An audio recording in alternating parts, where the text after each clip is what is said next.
तमसा नदी के तट पर श्री राम जीवन लीला का अंत किया।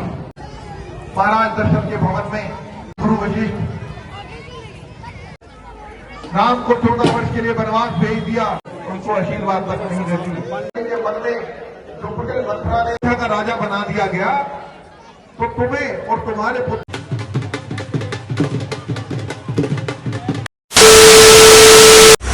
राम राम जी सभी को इधर कैंट हो गए। सो गाइस अब हम जा रहे हैं अपनी रामलीला देखने हैं। ये घर करके आया घर और नहीं अरे मैंने ब्लॉग स्टार्ट किया। गाइस आज पाजी बताएंगे पाजी क्या है आज तो गाइस आज अपना राम जी का वनवास है। तो गाइस हम बहुत लेट हो चुके हैं, बाकी देखते हैं जो कुछ ब्लॉग बनेगा बना देंगे। अभी चलते हैं फिलहाल IB कॉलेज, और IB कॉलेज हम लगा लो पहुंच चुके हैं। अब देखते हैं गाइस कितना कुछ रिकॉर्ड हो पाता है, क्योंकि गाइस हम कुछ ज्यादा ही लेट हो गए आज।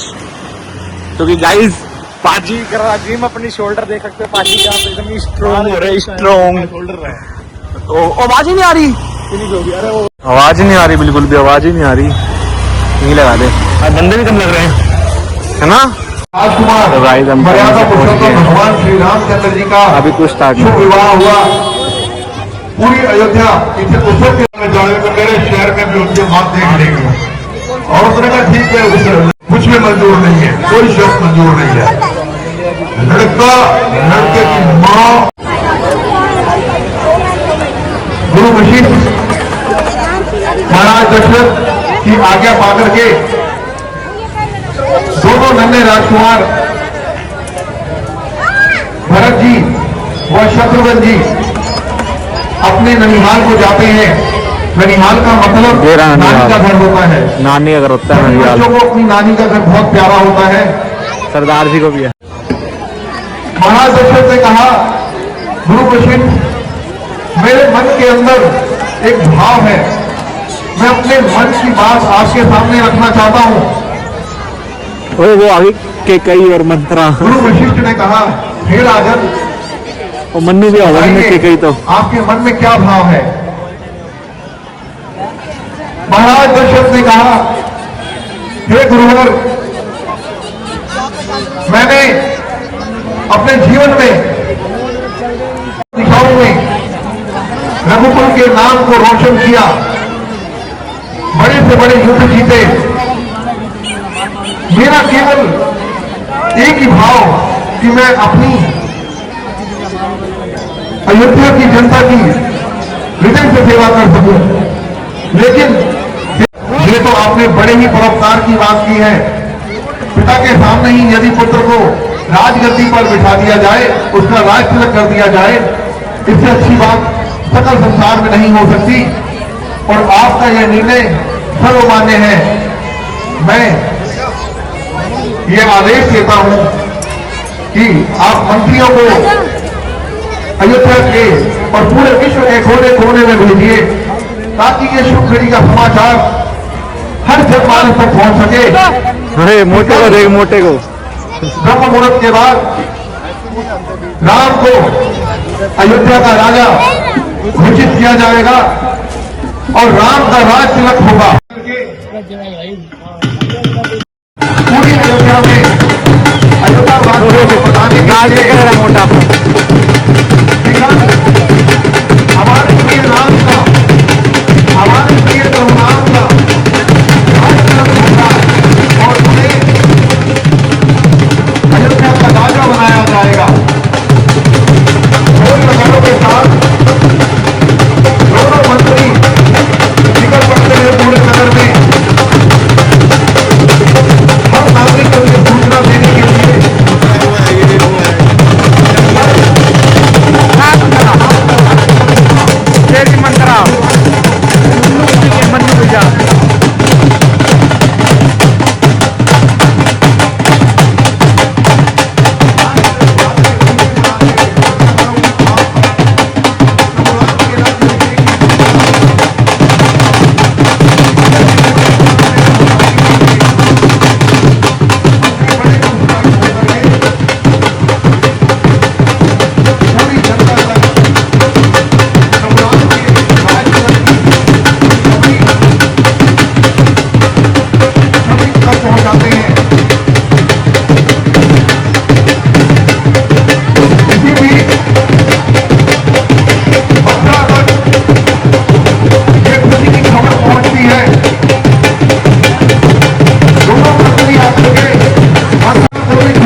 डाली हुई देख जीन्स राज तिलक किया जाएगा।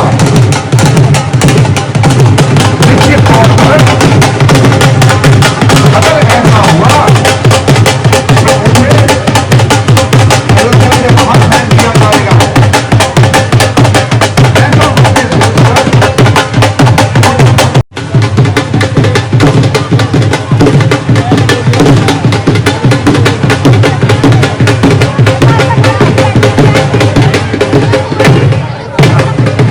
बाकी जरा वो कुटिल मंत्रा ने अपने मन में न जाने सवाल रखा था। राम को अयोध्या का राजा घोषित किया जा रहा है। कल सुबह उसका राज तिलक है। ये सुनते ही मां की कई बड़ी खुश हुई। अच्छा, मेरे राम का राज तिलक, मेरे राम को अयोध्या का राजा बनाया जाएगा। ये देख करके कि कई इतना खुश हो गई, ताड़ा बन रही ताड़का मंत्रा को बड़ा ही क्रोध आया। कहने लगी, महारानी तुम्हें बिल्कुल भी समझ नहीं है, ये तुम्हारे साथ अन्याय होने वाला है। कि कई ने कहा, मेरे साथ अन्याय? कैसा अन्याय? का राजा बना दिया गया तो तुम्हें और तुम्हारे पुत्र को अयोध्या से धक्के मार करके बाहर निकाल दिया जाएगा। कि कई ने कहा, नहीं नहीं, ऐसा नहीं हो सकता, राम मेरे प्रिय हैं, मुझे भरत से भी बढ़कर प्रिय हैं। लेकिन कुटिल मंत्रा ने बहकाई, कई ने ये बात सुनाई। कुटिल मंत्रा की बात कहीं ना कहीं रानी के कई के हृदय में घर कर गई। मैं चश लग गया मुझे और कई अपने गोप भवन में चली गई। गोप भवन का अर्थ होता है जहां पर कुपित होकर क्रोध के रूप में जाकर के अपनी किसी जिद को मनवाने के लिए इंसान अकेले कमरे में जाकर के बैठ जाता है। इसी प्रकार रानी के कई गोप भवन में जाकर के बैठ गई। अपनी चाल में हुई प्रबल मंत्रा खुशियां मनाती हुई। एक तरफ पूरे अयोध्या के अंदर खुशी का माहौल। ये देखो ये क्या खा रहा है बच्चे वाली आइटम में। हुआ क्या? गाइस मुझे बताओ। ये बंदे जो कुटिल मंत्रा ने ये रामलीला चल रही है और ये कैंडी फ्लोस खा रहा है। आज भी कायम है। रघुकुल रीत सदा चली आई, प्राण जाए पर वचन न जाई। रघुकुल की प्रथा है, रघुकुल की मर्यादा है कि मैं अपना शीश कटवा दूंगा, लेकिन अपनी दिए हुए वचन से नहीं फिरूंगा। कि कई ने कहा, तो ठीक है राजन, आज समय आ गया है, मुझे मेरे 2 वरदान दे दो। महाराज दशरथ ने कहा, आदेश करो, तुम्हें क्या चाहिए? कि कई ने कहा, सबसे पहले कल जो राज तिलक होगा वो राम का नहीं, मेरे पुत्र भरत का होगा। ऐसा सुनते ही महाराज चकित हो गए, हैरान हो गए कि कहीं ये तुम क्या कह रही हो? राम तो तुम्हें सबसे प्रिय थे और बड़े पुत्र होने के नाते ये बड़े पुत्र का हक होता है कि उसका राज तिलक किया जाए, राजगद्दी उसे दी जाए। कि कई ने कहा, महाराज यदि आप अपने वचन से मुकर रहे हैं तो मुकर जाइए। रघुकुल की मर्यादा को कलंकित करना चाहते हैं तो अपनी जबान से मुकर जाइए। महाराज ने कहा, नहीं नहीं नहीं, ऐसा नहीं हो सकता। कई ने कहा, महाराज आपने मेरा पहला वचन तो सुन लिया कि भरत को अयोध्या का राजा बनाया जाए, और दूसरा वचन ध्यान से सुनिए। मेरा दूसरा वचन है राम को 14 वर्ष का वनवास। 10 रुपए टेक दे जल्दी। ऐसा सुनते ही राजा दशरथ भूमि पर गिर पड़े। वीडियो बन रही है, खराब ना कर यहाँ पे। उनके हृदय पर बहुत आघात पहुंचा कि नहीं रानी ये क्या कह रही हो? कि कई ने कहा, तापस वेश विशेष उदासी 14 वर्ष राम वनवासी। तपस्वियों के वेश में राम को 14 वर्ष के लिए वन में विचरण करना होगा और मेरे राम को, मेरे भरत को अयोध्या का राजा घोषित किया जाए। ऐसा सुनते महाराज दशरथ भूमि पर गिर पड़े, हृदय पर गहरा आघात पहुंचा। राम राम राम राम, क्योंकि प्रभु राम राजा दशरथ को बहुत प्रिय थे। उनके मुख से केवल एक ही शब्द, हे राम मेरे राम मेरे राम। ऐसे अवसर को देख करके कुटिल मंत्रा अपनी एक और चाल को बढ़ाने के लिए अयोध्या के राजमहल में पहुंचती है। प्रभु राम के पास, प्रभु राम की जय हो, प्रभु राम की जय हो। प्रभु राम ने कहा, आओ माता, कैसे आना हुआ? ये बच्चे धमका रहे हैं यहाँ पे। न जाने ऐसा क्या हुआ, ऐसी क्या विपदा आ गई अयोध्या के ऊपर कि रानी कैकेयी को भवन के अंदर बैठी है और महाराज दशरथ वहां मूर्छित पड़े हैं। आपको शीघ्र अतिशीघ्र वहां चलना चाहिए, आपको वहां बुलाया गया है। ऐसा सुनते ही प्रभु राम को भवन की तरफ चल पड़ते हैं। अंतर्यामी परमात्मा, सब कुछ जानने वाले, लेकिन उनको आशीर्वाद तक नहीं देती। प्रभु कहते हैं, मां ऐसा क्या हुआ, आज आपने मुझसे मुख फेर दिया? कैकेयी कहती है, मुझसे नहीं, अपने पिताजी से पूछो। प्रभु राम ने देखा महाराज दशरथ मूर्छित अवस्था में धरती पर पड़े हैं। प्रभु राम महाराज के समीप पहुंचे, अपने पिता को प्रणाम किया। पिताश्री, हे महाराज, ये क्या हुआ आपको? आपकी दशा किस प्रकार से हो गई? ऐसा क्या हुआ प्रभु? लेकिन राजा दशरथ कुछ न बोलने की अवस्था में केवल मुझसे राम राम राम का उच्चारण कर रहे थे। तब राम ने कहा, हे मां, पिताजी तो सक्षम नहीं है कुछ भी बोल पाने में, तो कृपया करके आप ही बताइए, ऐसी क्या व्यथा है, ऐसी क्या पीड़ा है जिसकी वजह से इनकी ये अवस्था हो गई? कैकेयी ने कहा, राम, तुम रघुकुल शिरोमणि हो, मर्यादा पुरुषोत्तम हो, क्या तुम अपने पिता की दिए हुए वचनों की लाज रखोगे? प्रभु राम ने कहा, रघुकुल भी सदा चली आई, प्राण जाए पर वचन न जाई। हे मां, आप आदेश तो कीजिए। प्रभु राम के वचनों 14 वर्ष के लिए तपस्वियों का वेश धारण करके वन में जाना होगा। ऐसा सुनते ही प्रभु मुस्कुराए और मुस्कुरा करके कहा, हे मां, केवल इतनी ही बात, भरत तो मुझे अपने प्राणों से भी प्यारा है। ये तो मेरे हृदय में खुशियों का सागर उमड़ आया जब से आपने भरत का नाम लिया। मां, मुझे कोई आपत्ति नहीं, मैं आपका दूसरा वचन वन में जाने का उसे भी पूरा करता हूं। मैं अपनी पत्नी के संग वन में जा रहा हूं। ऐसा सुनते ही ये संदेश सीता जी और लक्ष्मण जी तक पहुंचा। लक्ष्मण जी ने कहा, मुझे भी आज्ञा दीजिए, मेरा भी क्या क्या काम, जहां मेरे भैया प्रभु राम, मैं भी वहीं रहूंगा। मां जानकी ने भी कहा, मैं तो संग चलूं पिया, जहां मेरा क्या काम रे, मैं वहीं रहूंगी जहां मेरे प्रभु राम रे। प्रभु राम ने कहा, नहीं, वन में जाने का आदेश तो केवल मुझे मिला है।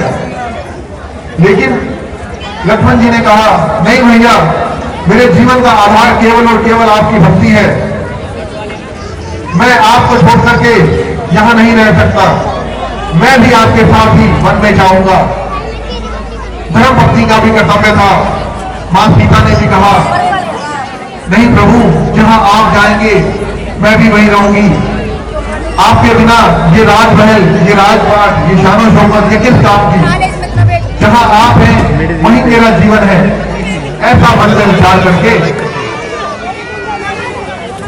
लक्ष्मण जी और मां सीता प्रभु राम के संग बोले। तीनों माताओं को प्रणाम प्रणाम करके प्रभु राम आज्ञा मांगते हैं वन में जाने की। बड़े ही दुखी मन से मां कौशल्या, मां सुमित्रा और कैकेयी उन्हें फंसाने का बहुत प्रयत्न करते हैं, लेकिन मर्यादा पुरुषोत्तम भगवान महाराज पिताश्री के जो वचनों की पूर्ति हेतु अपना राजपाट सब कुछ छोड़ करके वन में जाने के लिए तैयार हो जाते हैं। इधर मूर्छित अवस्था में महाराज दशरथ अपने मंत्री सुमंत को बुलावा भेजते हैं। मंत्री सुमंत अब यहाँ पे कपड़े चेंज होंगे, मतलब वस्त्र मंत्री सुमंत महाराज के पास पहुंचते हैं। वस्त्र चेंज होंगे यहाँ पे, राजा दशरथ के बनने वाले पास। वस्त्र डाले जाएंगे। महाराज दशरथ कहते हैं, सुमंत सेंट तो मेरे मंत्री हो, मेरे अनुज हो। राम को 14 वर्ष के लिए वनवास भेज दिया और भरत को रामलीला देखने आए। राजा घोषित करने के उतारू है। आप क्या चाह रहा है? खाली छोड़िए इसको। आप चिंता करके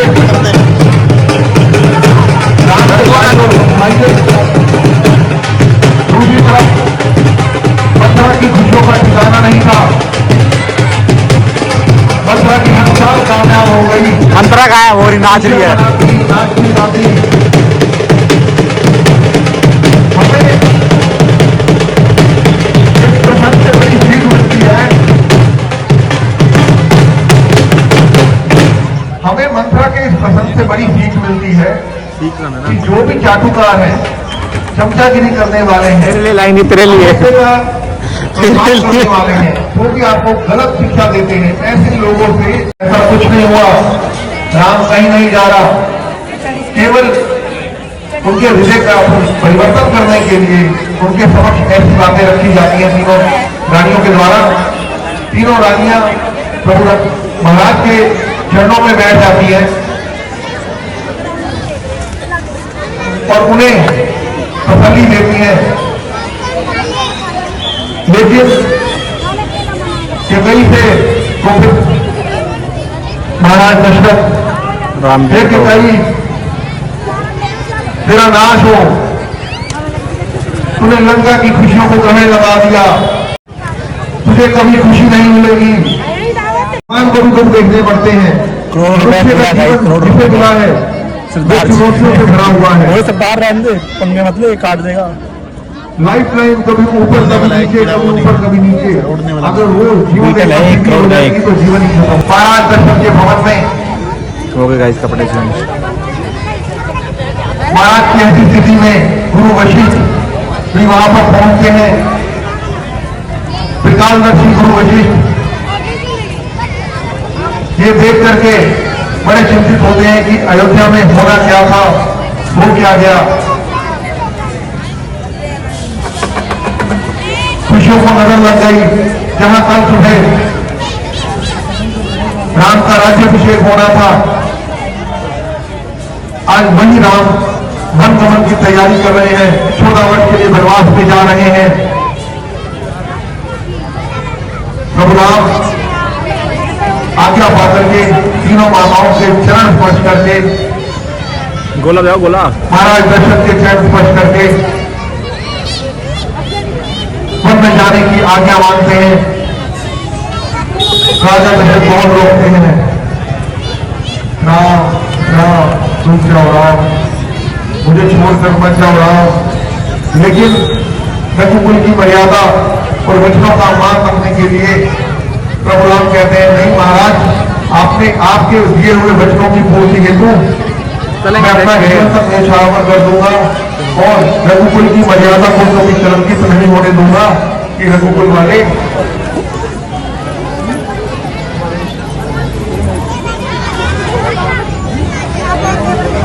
बड़ा ही दुखद क्षण। ऐसी स्थिति देख करके जब कुछ देर पहले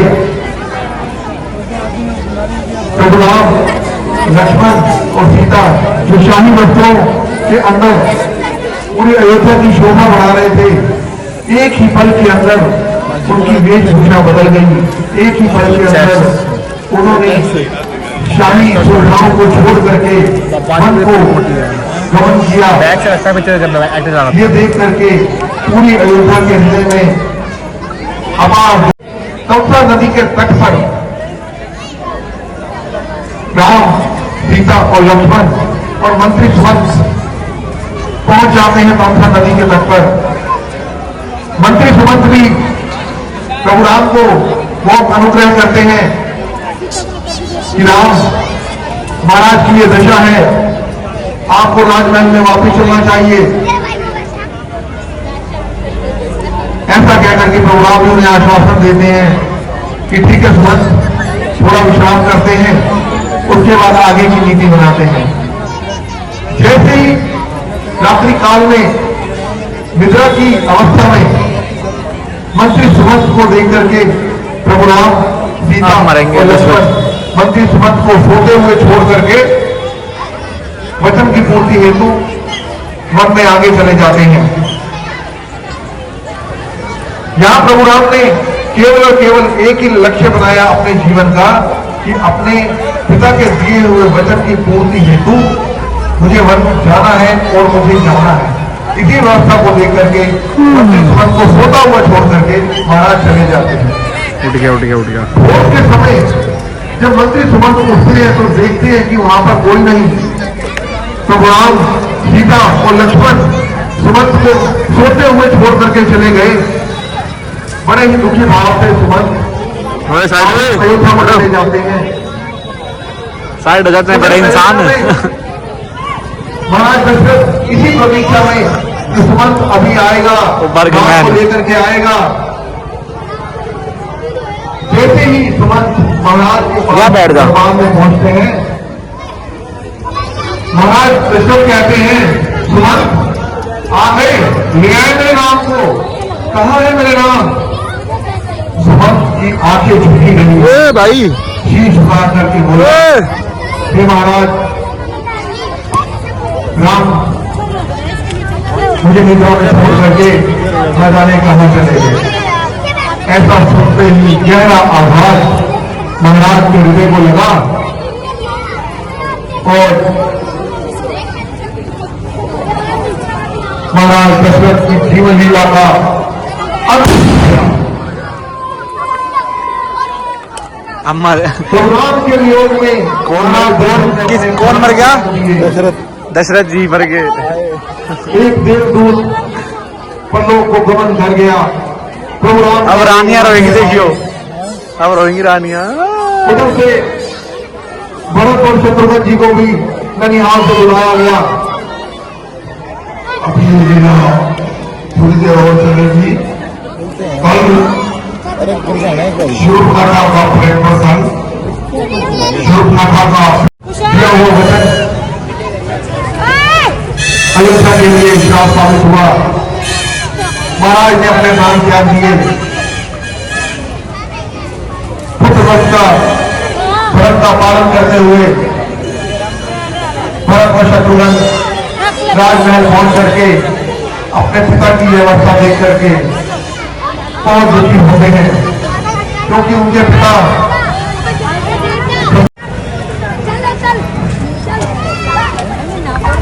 भरत जी के भी शीश मुकुट को